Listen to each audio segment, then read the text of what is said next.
Or some of the programs that many may not know you were behind that is known to the city, and many people credit to being a part of their upcoming, not knowing that you played a nice part in developing those programs? Well, we can start with Bellevue Square Boys Club. My mother, at 11 years old, my mother allowed us to go down to the PAL Boxing Club, which was at 55 Morgan Street on the third floor at the police station that was down at the bottom behind G Fox. So after school programs, they had after school programs to help you with your homework. They had a fife and drum corps. On the weekend, on Saturdays, they had they had gym all day, basketball one weekend. The next weekend they had softball in the gym, kickball. We did different events, so we would leave the projects and go down into PAL. They had a boxing club that was located in East Hartford. That where they used to train and stuff. And so we knew about all these. So me and my brother, she allowed us to go at that age. So we joined the fife and drum corps, and we did the night gym. She allowed us to go down there for after school programs to help us with our homework and stuff. And one day we were traveling through that same area called the Bottom before they built the projects. And in traveling through there, the second summer she allowed us to go down there, we got into a stone throwing fight with some of the kids down there.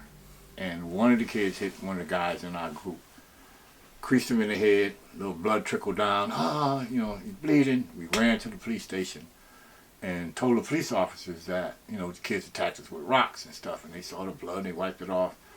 And about a month later, I was looking out my kitchen window, and there's at Bellevue Square. We lived in building 14, building 13 was the next building. It had a basement to it. It was a building that had the furnace, so it had a basement that the janitors used to go in there and work the furnace and burn all the garbage and everything. They didn't take it out of there. So we looked up, and there was two detectives going down into the basement. So, being nosy, we went over there, asked them what they're doing. They said, we're going to establish a PAL here. I said, why? They said, because, you guys, we don't want you to get hurt going through the Bottom, coming to PAL. So you have PAL, which is the city police. You have the Housing Authority, which is still controlled by the city. And you have Park and Rec, which is controlled by the city.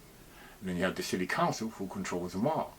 So when they took the problem to City Hall, they said, okay, well, what we're going to do is we're going to give you a basement to work with the kids in that neighborhood. So they gave us a PAL in Building 13. Now, it consisted of Park and Rec, the police department. The police were the volunteers. They volunteered to come and teach us boxing. But when they brought in Park and Rec, they brought in two what was called Karen tables. These little tables with the little round wooden circles that you hit and knock them in the pockets. So it was two rooms. The front room, they put the two Karen tables, and in the back room, we had to clean that out to create the gym. Now with it being a furnace basement, it was full of rats, because the rats were down there eating the garbage every time people threw the garbage down before they burn it. So they were hiding in this room. So for 3 weeks, it took us 3 weeks to kill all the rats and to clean all the rats out of there. So when the newspaper heard about us, we were the rat patrol. And we came out of there with a garbage can, metal garbage cans, full of rats, dead rats that we would hide, turn the light off, jump out with sticks and bats and beat all the rats, keep beating them every night until we got rid of them. So, but the only problem we had was the detectives that was working, doing the volunteering, they can only come in on their days off. So they had rotating days off. Sometime was during the week, sometime on the weekend. So we had to wait until it was days that one of them came in or two of them came in to open up the gym. And so it took us a long time to get things established. So in the meantime, the newspaper picked up on what we were doing down there, trying to clean out the basement, get it all going so we can get boxing going. Now, mind you, 8 projects, 8 housing projects, Bellevue Square, was the only one that had a PAL in it. The first one to have a recreational structure in it from the city. Other than that, there was, during the summer, they would open up the playground, bring out basketballs, some horseshoes, some paddle tennis, and the swings, and put them up. And then when summer was over, they took them all down. That was it. So this was an opportunity for us to have this room, this program opened up all year. So after a few weeks of us doing that and cleaning out the basement, the newspaper caught wind of it and put it in the newspaper. And this guy named Johnny Dukes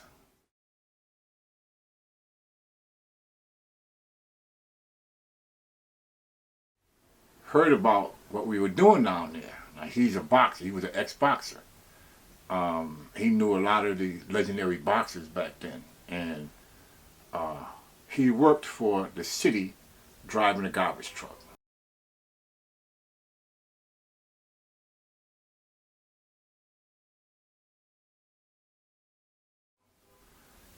So he came over, we looked up, and a couple of days this guy was standing around with us waiting for the detectives to show up. So we started conversating with him. He told us who he was, the history of boxing and all, and a little semi-famous and everything, you know, but we didn't know anything about boxing back then on that level. But we had boxing clubs in Hartford that we weren't allowed to go to because, you know, we were just still kids. We wouldn't come out the project much. So he would come down there, we'd wait a few days, and wouldn't get much satisfaction. And the detectives started coming on days, because he would come over every day. He'd leave work, take the bus downtown, because he didn't have a car, take the bus from downtown, down Main Street to Bellevue Square, and walk over to where we were, 1 block off Main Street, and wait for us for the detectives. So when they came down there, he was teaching us more about boxing than the detectives was. So they said, well, you know, Johnny can teach us boxing. All that I do is open it up. So that went on for a couple of weeks where they would hit and miss coming in. And so one day we said, well, let's just ask the detectives if they give Johnny a key. He come here every day. He worked for the city. They gave him a key.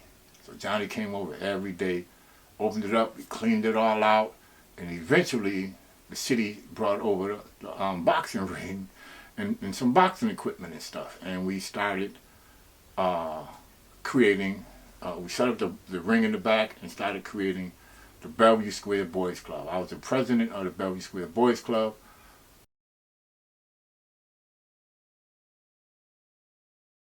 First president until I got too old and moved out, but we started the Bellevue Square Boys Club. So what we did was we started having little fundraisers. Johnny would allow us to have little quarter parties. And we charged everybody, play some music, kids come down and dance on Saturday. And we made enough money to start buying $35 jackets. So all of the main ones, we all bought jackets. And I always liked in my jacket that I got from Johnny Duke when we used to fight down at Diller Stadium. Yellow, black jackets with yellow letters. It was gold and black. Bellevue Square Boys Club on the back, Bellevue Square Segment on the front, and your name. And once all the kids started seeing what we were doing, they all came and joined the Boys Club.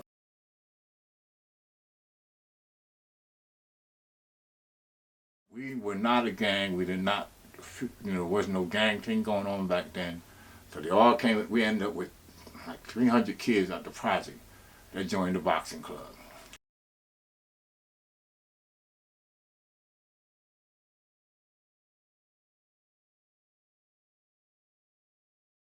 And so as that built up, the playroom part of it in the front. Now, during the cold days in the winter, more and more kids would come down, and now we had boxing in the back, but now we had 100 kids coming in just to be out the cold, have somewhere to go, and they started interfering with the things that we were doing with trying to, utilize boxing. So we had this guy which became our mentor named John Banks. He was our local community guy. He would go down to City Hall and he would deal with City Hall in different areas and things, and and I stayed in the North End, and we knew little about it because we was kids. But he would take care of things and deal with things that wasn't right. So he came to us one day. He said, "Well, go to the tenant association." Now the project itself had a tenant association made up of the tenants, and most of them was ladies. They would meet once a month and deal with issues that they wanted to bring to the board, bring to the housing authority. And so he said, go to them and ask them if you can use the playroom. We ended up calling it a playroom, assembly hall, for the rec for the kids and get them out of the boxing. So we went down there and asked them, and they said they'd give us a decision. At the next meeting, we went to the meeting. They said, okay, we're going to let y'all use it, but one day a month when we have our meetings, it got to be closed. So, hey, no problem, no problem. Now we can get all them kids out of there, girls and everybody running around screaming, playing tag, everything. They ain't boxing. So that's how we opened up the year-round playroom. And the first one out the 8 projects that had a playroom and a boys club, you know, on premise. And all we had was just the summer stuff. So now we had that, and Park and Rec sent in older workers to work the assembly hall. Mr. Smith, Mr. Beans, all of them, we all got to know them. They was our mentors, you know, they kept us straight, running around and all that kind of stuff, kick you out if you ain't right. If you ain't doing your homework, they won't let you in, stuff like that. So it became a playroom and a boys club, Pal Boys Club, and the first out of the 8 projects was Bellevue Square. So from that, like I said, by the time I became a teenager now, we moved on, and myself, Walter Bailey, Thomas Bailey, Bill, my brother Bryant, Richard Timmons, and a variety of others. We're teenagers now, so now we decided to start the Bellevue Square Youth Council.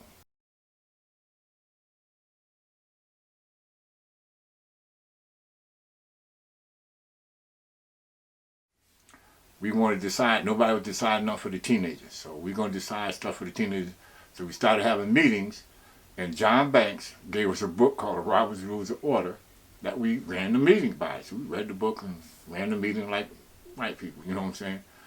And so with that, we started opening up the meeting to any kids in the project that want to come in and tell us what they want to see happen, what they, you know, what they felt like we should be doing as teenagers, because nobody was dealing with the teenagers at all. So they came in and they started telling us different things. So it hit the newspaper again that the Bellevue Square Youth Council trying to do stuff for the teenagers. And once that happened, we ended up we got a letter from the Chamber of Commerce inviting us to their meeting. Now, also all the big businessmen downtown. So we sent a representation. 3 of us went to the meeting, and they said, well, we hear what you're trying to do. This is what we're going to do. You bring us a list of everything that you want to have done in this city for recreation or whatever, and we'll get it done. And sure enough, they did. We brought them a long list. They painted up every basketball court, sidewalk. They painted hopscotches and double dutches all over the whole city. I mean, they really improved. So kids would be able to play in their own neighborhood in playgrounds and stuff that kept them basically in their own neighborhood, in their area. So we ran the youth council for a couple of years. So the second year, the Junior Chamber of Commerce called us. Now, mind you, we were in high school. We had to sign out of high school early to go to these meetings once a month, you know. So my little activist stuff started, you know, as a teenager.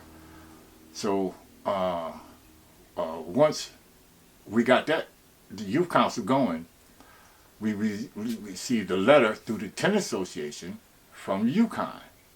UConn sent us a letter and said, we see that you're looking for a recreation center for teenagers, and this is what we want to offer you. We want to offer you use of a warehouse we have right there on Canton Street, right at the projects in the street, right there by the project. We want to offer you a teen center in this warehouse. We still have stuff in it, but it's going to take some time to clear it all out. Just don't, mess with that stuff. And so John Banks come back to us, and he said, UConn is talking with the organization called SAND, which was in the Russell Street, Donald Street area, where the SAND project is now.